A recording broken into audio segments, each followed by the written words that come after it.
किसान साथियों राम राम। आशा और उम्मीद करता हूँ कि आप सब ठीक ठाक होगी। साथियों, आज हम चर्चा करने जा रहे हैं कि कुछ किसान भाई हमारे जो हैं खेतों के अंदर चूने का इस्तेमाल कर रहे हैं, और हमारे पास भी काफ़ी फ़ोन आ रहे हैं, कमेंट के माध्यम से प्रश्न आ रहे हैं कि हम खेत में चूने यानी कड़ी जो बोलते हैं, सफ़ेदी जिसको बोलते हैं, उसका इस्तेमाल कर सकते हैं क्या, और कर सकते हैं तो कितना कर सकते हैं, और ये काम क्या करता है।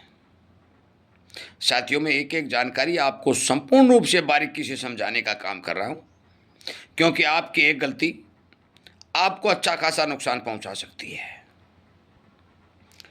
हमारे सोशल मीडिया पर बहुत से वीडियो आ रहे हैं, आप देख भी रहे हैं, और कुछ किसान भाई वीडियो देखकर अपने खेत में काम भी कर रहे हैं। कुछ को फायदा होता है तो कुछ को नुकसान हो जाता है।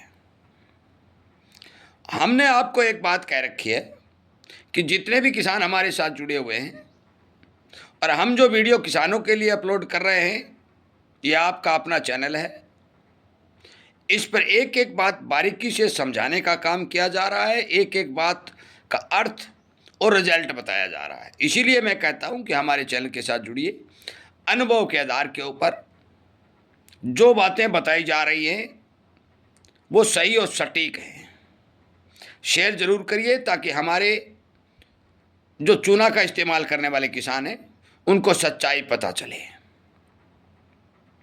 कुछ खेतों में जड़ गलन रोग आता है, फंगस का अटैक होता है, और एक धारणा फैलाई जा रही है कि आप चूने का इस्तेमाल करिए, आपके खेत में जड़ गलन रोग नहीं आएगा। साथियों, मैं आपकी जानकारी के लिए बता दूं, जड़ गलन रोग का और चूने का कोई भी दूर दूर तक कनेक्शन नहीं है। ना ही तो चूना जड़ गलन रोग को रोक सकता है, और ना ही आपकी फसल को सुरक्षा दे सकता है। यदि आप चूने का इस्तेमाल करते हो तो चूना दो प्रकार का होता है। एक चूना होता है जिंदा चूना, और एक होता है बुझा हुआ चूना। अब सबसे पहले मैं बता देना चाहता हूं कि चूना काम क्या करता है।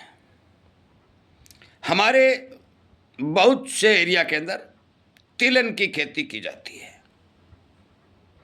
और तिलहन की खेती की जाती है, उसके कारण तेल के अंदर कैल्शियम की मात्रा भारी मात्रा में आपको पता है भी मिलती है।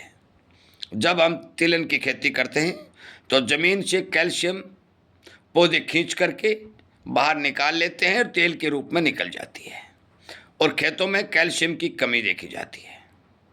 विशेषकर चूना कैल्शियम की पूर्ति करता है, ये नोट करने वाली बात है।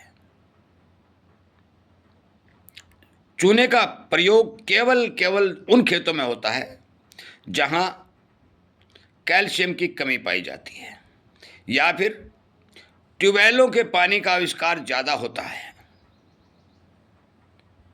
आप एक बात नोट कर लीजिए, यदि आप ज़्यादा चूना अपने खेत में डाल दोगे तो आपके खेत में पड़ी हुई फास्फोरस और चूने से निकली हुई कैल्शियम दोनों एक जगह स्थिर होकर के स्ट्रॉन्ग पोजीशन बना लेंगी, और वो तोड़ने के लिए आपको भारी भरकम पैसा खर्च करना पड़ेगा, क्योंकि फास्फोरस और कैल्शियम की बड़ी जोरदार मित्रता है। ये एक साथ दूसरे के साथ जुड़ने का बहुत जल्दी काम करती हैं।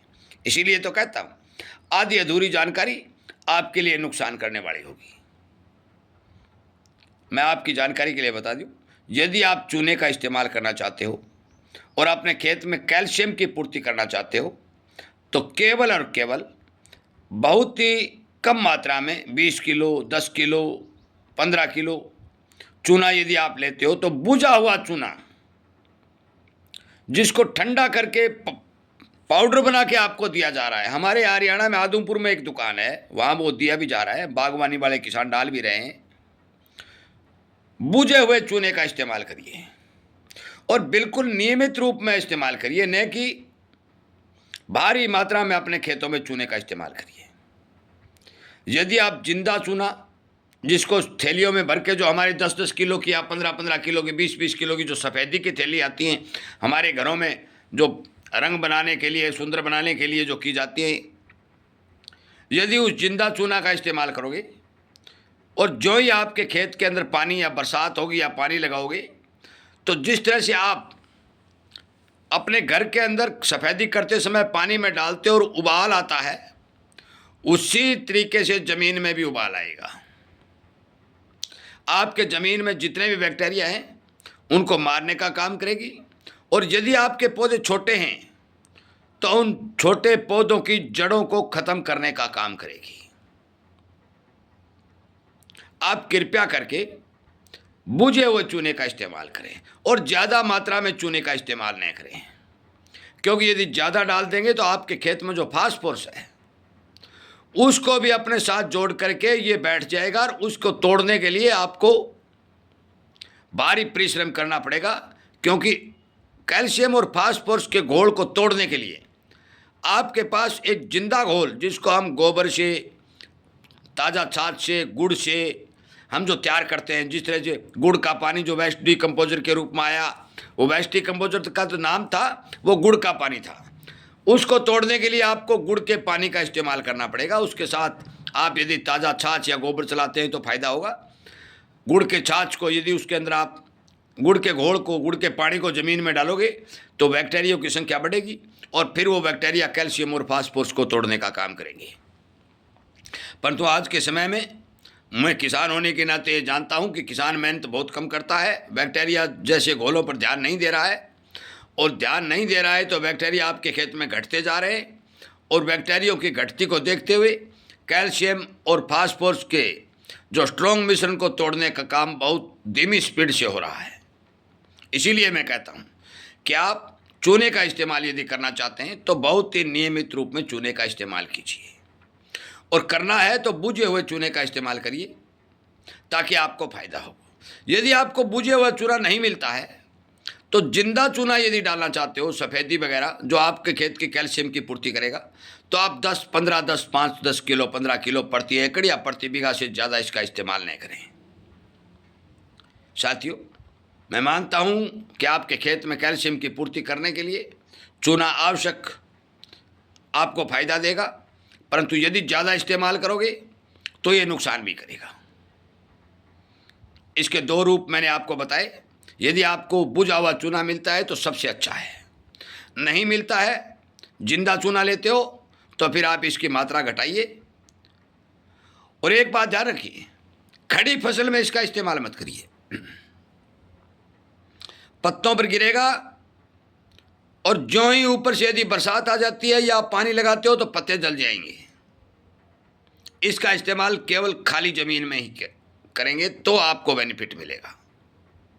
ये ध्यान रखने वाली बात है। साथियों, मैंने मोटी मोटी बातें आपको बताई कि आप चूना का इस्तेमाल करते समय अपनी सावधानी जरूर बरतें।